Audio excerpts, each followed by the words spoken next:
Assalamualaikum warahmatullahi wabarakatuh. Selamat Waalaikumsalam. pagi, Ibu Iza dan teman-teman semuanya. Perkenalkan, saya Raffi Ganapat Hidayat dengan NIM 14523000037. Saya Muhammad Alif Saifuddin dengan NIM 14523000050.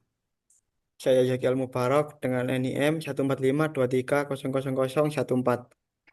Pada kesempatan ini, kami akan mempresentasikan proposal dengan judul Perencanaan Pembangkit Listrik Tenaga Surya atau PLTS pada atap gedung kampus Akademi Komunitas Alat Maras, Kabupaten Sumbawa, Nusa Tenggara Barat, menggunakan simulasi sistem advisor model. Kami akan membagi sesi presentasi ini menjadi 3 bagian sesuai porsi masing-masing anggota. Saya akan membawakan bagian pertama, yaitu latar belakang, analisis kelayakan fisik lokasi, pemetaan lokasi, serta data cuaca. Langsung saja kita mulai dari slide selanjutnya, yaitu latar belakang. Baik, kita mulai dari latar belakang. Kebutuhan energi listrik di Indonesia terus meningkat sekitar 4 hingga 6% setiap tahunnya. Namun, ironisnya, sebagian besar pembangkit listrik kita masih bergantung pada bahan bakar fosil dan tidak hanya semakin terbatas ketersediaan, tapi juga memberikan dampak negatif terhadap lingkungan berupa emisi gas rumah kaca. Disinilah energi terbarukan menjadi solusi. Salah satu wilayah yang sangat potensial untuk dikembangkan adalah Kabupaten Sumbawa, Nusa Tenggara Barat. Wilayah ini memiliki nilai global horizontal atau bisa disebut GII, yaitu ukuran intensitas radiasi matahari yang mencapai 4,2 hingga 6,5 kWh per meter per hari. Angka ini tergolong tinggi dan menjadikan Sumbawa sangat layak untuk pengembangan PLTS struktur. Kenapa kami memilih sistem on-grid? Karena sistem ini tidak memerlukan baterai sebagai penyimpanan energi, sehingga biaya investasi awal lebih rendah. Dan pengoperasian serta pemeliharaannya pun lebih mudah dibandingkan sistem off-grid. Dari pertimbangan inilah kelompok kami memilih gedung kampus Akom Sumbawa sebagai lokasi perencanaan sistem PLTS. Next. Baik, selanjutnya masuk ke analisis kelayakan fisik lokasi. Sebelum merancang sebuah sistem PLTS, kita perlu memastikan bahwa lokasi yang dipilih benar-benar layak secara fisik. Ada 5 aspek utama yang kami analisis. Pertama, sublokasi. Sistem PLS akan dipasang di atap gedung kampus Akom Sumbawa yang beralamat di Jalan Raya Olat Maras, Desa Pernek, Kecamatan Buntes, IWS, Kabupaten Sumbawa, NTB. Kedua, daya dukung atap. Estimasi luas atap yang tersedia berkisar antara 500 hingga 1000 meter persegi. Dengan kondisi yang relatif datar, konstruksi atap menggunakan beton atau rangka baja yang mampu menopang beban panel surya beserta struktur mountingnya. Ketiga, bebas risiko, shading atau bayangan. Area sekitar kampus minim gedung-gedung tinggi, sehingga risiko bayangan pada panel sangat kecil. Panel dapat dipasang dengan orientasi optimal, yaitu miring sekitar 10 hingga 15 derajat menghadap ke utara, karena lokasi kita berada di belahan bumi selatan. Keempat, kesiapan jaringan. Infrastruktur jaringan listrik PLN sudah tersedia di kampus sehingga integrasi sistem on-grid menjadi lebih mudah dan tidak memerlukan investasi tambahan untuk jaringan. Dan kelima, mitigasi kebencanaan. Mengingat wilayah Sumbawa memiliki risiko gempa bumi, desain struktur mounting panel dirancang untuk memenuhi standar tahan gempa sesuai SNI yang berlaku. Dari kelima aspek ini, dapat disimpulkan bahwa gedung kampus Akom Sumbawa layak secara fisik untuk pemasangan sistem PLTS struktur. Next. Berikutnya yaitu pemetaan lokasi dan representasi potensi energi. Secara geografis, kampus Akom Sumbawa terletak pada koordinat min 8,5631 derajat lintang selatan dan 117,4233 derajat bujur timur dengan ketinggian sekitar 20 meter di atas permukaan laut. Untuk data cuaca dalam simulasi kami menggunakan perangkat lunak sistem advisor model atau SAM dengan sumber data NSRBP TMYX, yaitu database iklim berbasis satelit dari National Renewable Energy Laboratory Amerika. Titik referensi data ini berada pada koordinat minus 8,4884 derajat lintang selatan dan 117,413 derajat bujur timur, yang lokasinya sekitar di kawasan Bandara Sultan Muhammad Kaharudin Sumbawa Besar. Seperti yang bisa dilihat pada peta di slide ini, jarak lurus antara titik referensi data SAM dengan lokasi kampus Akom adalah sekitar 8,64 km. Meskipun tidak berada di tepat di titik yang sama, kedua lokasi ini masih berada dalam satu zona iklim dataran rendah Sumbawa Besar, sehingga data cuaca yang digunakan tetap representatif dan valid untuk keperluan simulasi. Dari sisi potensi energi, nilai GHI rata-rata tahunan di lokasi ini mencapai 5,3 kWh per meter persegi per hari, dengan kisaran harian antara 4,2 hingga 6,5. Durasi penyinaran efektif atau Vixen Horse bersekitar antara 5,0 hingga 5,5 jam per hari. Ini adalah angka yang sangat baik dan mengindikasikan bahwa lokasi ini memiliki potensi energi surya yang tinggi untuk dimanfaatkan. Next, data. Data cuaca lokasi. Terakhir, dari bagian saya, kita lihat data cuaca lokasi secara lebih rinci. Data yang ditampilkan di tabel ini merupakan data estimasi cuaca bulanan selama 1 tahun penuh di wilayah Sumbawa Besar, mencakup suhu udara, kondisi cuaca, nilai GHI, curah hujan, dan kelembapan udara. Jika kita perhatikan polanya, ada 2 periode yang sangat berbeda.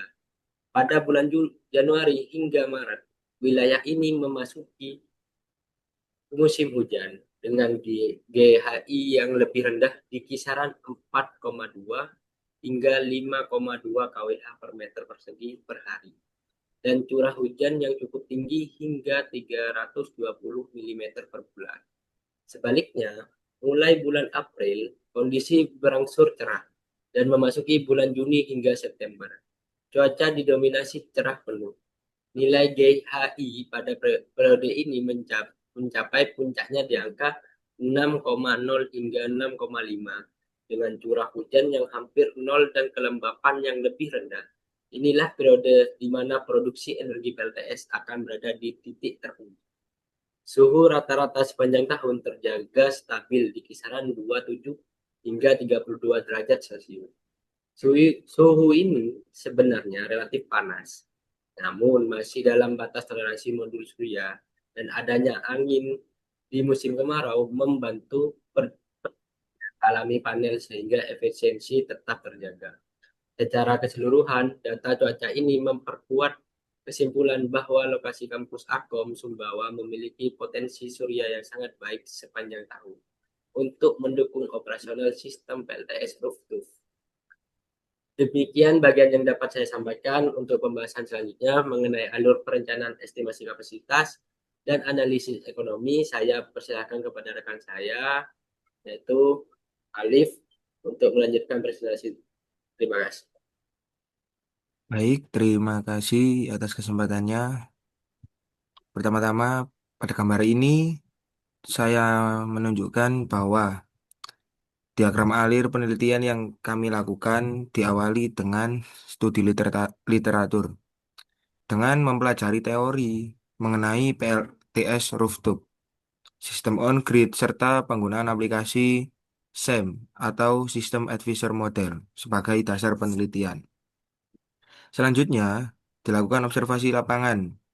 Mungkin kita hanya observasi melalui media online saja untuk mengetahui kondisi lokasi penelitian di kampus Akom Sumbawa. Setelah itu, dilakukan pengumpulan data yang meliputi data lokasi, data cuaca, dan spesifikasi komponen PLTS seperti modul surya dan inverter. Seluruh data kemudian dimasukkan ke dalam aplikasi SEM untuk dilakukan simulasi kinerja sistem. Hasil simulasi selanjutnya digunakan untuk perhitungan aspek ekonomi yang nantinya dibahas oleh Mas Zaki. Setelah itu dilakukan evaluasi kelayakan untuk mengetahui apakah sistem yang dirancang sudah memenuhi aspek teknis dan ekonomi. Jika hasilnya belum sesuai, maka kita melakukan simulasi yang tentunya akan menyesuaikan hasil yang layak. Selanjutnya, kita analisis dan pembahasan kemudian diakhiri dengan penyusunan laporan. Next. Baik, ini hasil simulasi SEM yang kami lakukan. Pada gambar sebelah kiri ada grafik pengaruh kemiringan matahari terhadap energi, yaitu grafiknya menunjukkan pengaruh. Bagaimana sih posisi matahari pengaruhnya terhadap energi yang diterima modul surya selama 1 tahun. Terlihat bahwa energi yang diterima tidak selalu sama setiap bulannya. Nilainya mulai meningkat pada pertengahan tahun dan mencapai puncaknya sekitar bulan Agustus. Kemudian kembali menurun hingga akhir tahun. Hal ini tentunya dipengaruhi oleh perubahan posisi matahari, intensitas radiasi, dan kondisi cuaca di lokasi penelitian. Dari grafik ini dapat disimpulkan bahwa semakin besar energi matahari yang diterima modul, maka semakin besar pula potensi energi listrik yang dapat dihasilkan oleh sistem PLTS. Selanjutnya, pada gambar yang sebelah kanan adalah gambar grafik energi PLTS selama 1 tahun. Grafik menunjukkan bagaimana produksi energi PLTS setiap bulan berdasarkan hasil simulasi SEM tentunya. Produksi energi mengalami fluktuasi mengikuti kondisi radiasi matahari. Produksi terendah terjadi pada awal tahun, sedangkan produksi tertinggi terjadi sekitar bulan Oktober dengan energi sekitar 640 kilowatt hour. Setelah itu, produksi kembali menurun hingga akhir tahun. Secara keseluruhan, sistem tetap mampu menghasilkan energi listrik secara stabil sepanjang tahun dengan total produksi sekitar 6.240 kilowatt hour, sehingga menunjukkan bahwa lokasi penelitian memiliki potensi yang sangat baik untuk penerapan PLTS rooftop. Next, baik berikut hasil perhitungan parameter pada simulasi SEM. Tabel ini merupakan ringkasan hasil simulasi yang menampilkan parameter teknis dan ekonomis dari sistem PLTS yang dirancang. Dari sisi teknis, sistem mampu menghasilkan energi 6.240 pada tahun pertama dengan capacity factor sebesar 19,2% dan performance rasio sebesar 0,83. Nilai tersebut menunjukkan bahwa sistem mampu bekerja dengan baik dalam memanfaatkan potensi energi matahari di lokasi penelitian. Lalu dari segi ekonomi, biaya listrik sebelum menggunakan PLTS diperkirakan sebesar 26,3 juta per tahun. Sedangkan setelah menggunakan PLTS turun menjadi 17,3 juta per tahun. Lebih lengkapnya nanti dibahas oleh teman saya Zaki. Selain itu, hasil analisis menunjukkan net present value NPV bernilai positif sebesar 8 juta sekian, yang berarti investasi memberikan manfaat selama umur proyek. Sementara itu, berdasarkan hasil teknis dan ekonomi tersebut, tentunya dapat kita simpulkan bahwa perancangan PLTS layak untuk dipertimbangkan sebagai alternatif penyediaan energi listrik. Baik, selanjutnya pembahasan tentang ekonomi dibahas oleh Mas Zaki. Baik, di sini saya akan menjelaskan tentang analisis ekonomi sistem PLTS berdasarkan simulasi sistem advisor model. Yang pertama di sini ada energi AC tahunan. Total energi AC dihasilkan tahunan pertama yakni 6.000 240 kWh.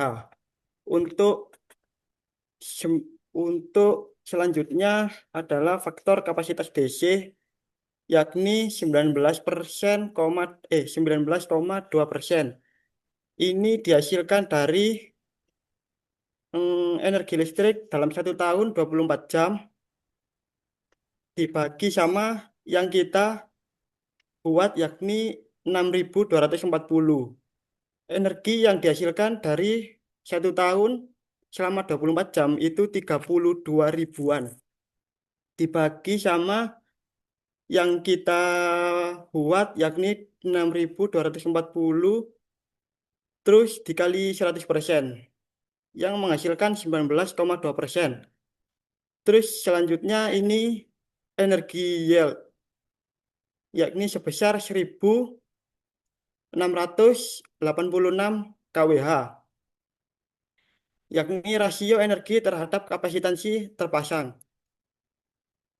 Yang selanjutnya ini ada performance ratio, yakni 0,83%.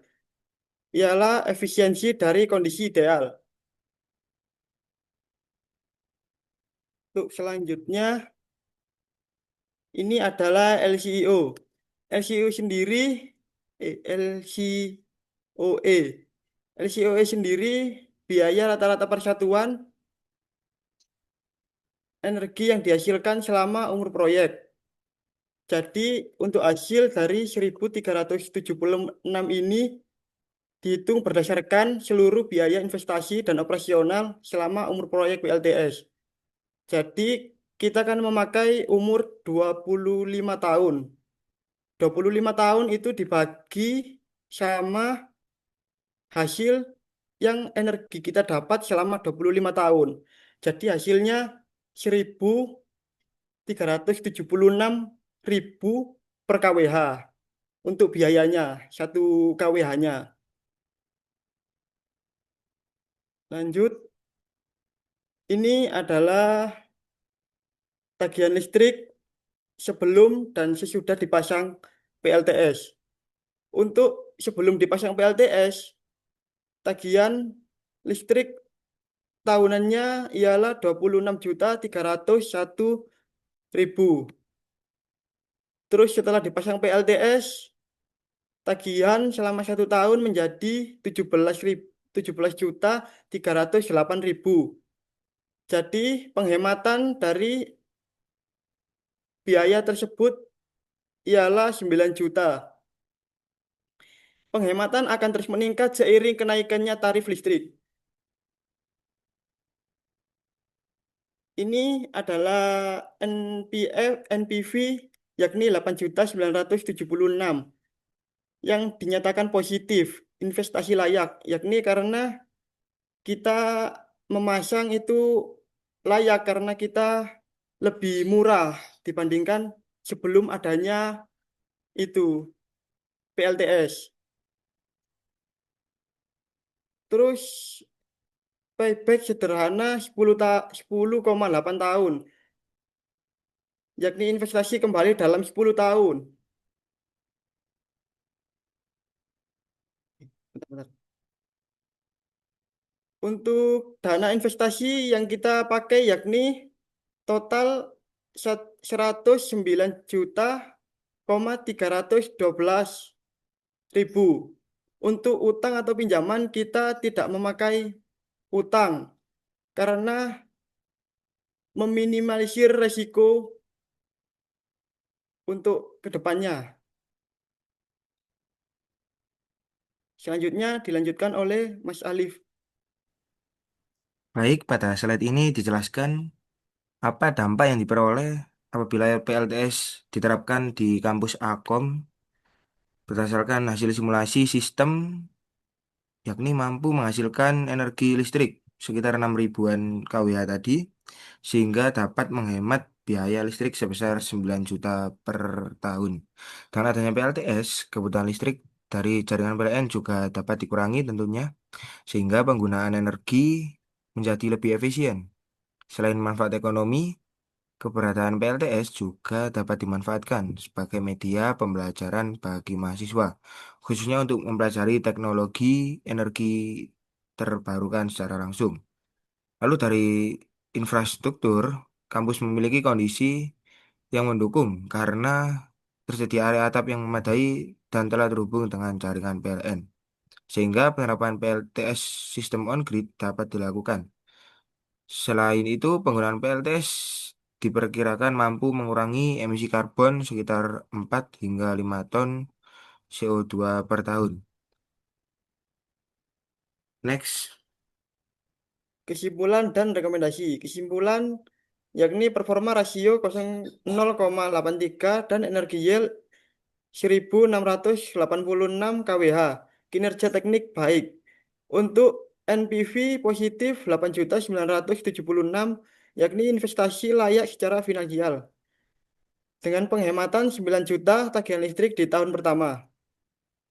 Untuk LCOE real yakni 1084.000 per kWh.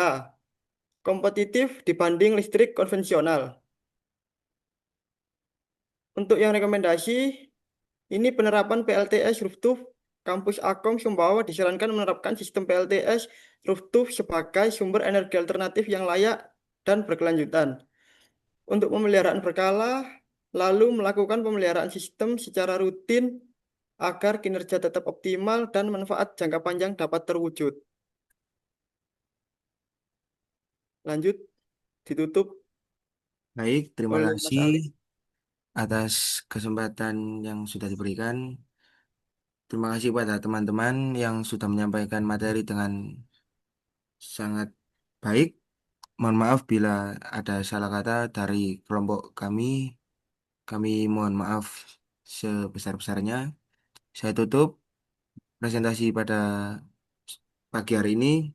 Assalamualaikum warahmatullahi wabarakatuh. Waalaikumsalam Waalaikumsalam warahmatullahi warahmatullahi wabarakatuh. wabarakatuh.